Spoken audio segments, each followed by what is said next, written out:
Йо, израснах там, където вечер лампите примигват.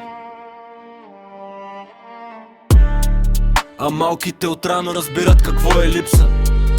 Не от книги от живота взимах уроци. По асфалта пишех мечти между прах и пороци.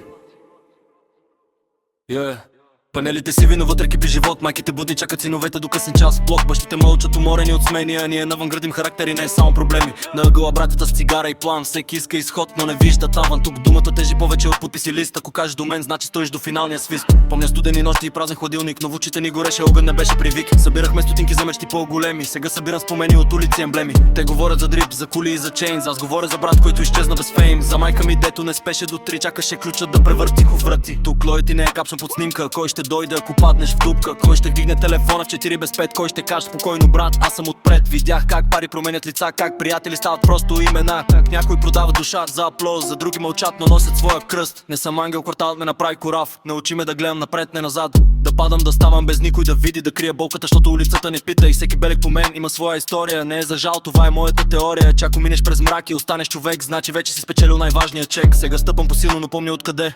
От входа от блока, от старото къде. От онзи бетон, дето учи на глад, но и ти дава сърце, дето не знае, но знае за сцената съм. Но още чукам квартала, още усещам праха, още помня началото. Не съм забравил нито една врата, нито едно няма как нощта. Защото всичко почна от улица тясна, с една мечта, дето изтризаше опасна. Сега като вдигна глава към небето, казвам мамо, успях и това ми е всичко. От блока до върха пътят не е прав, но всяка крачка ми доказва, че съм здрав.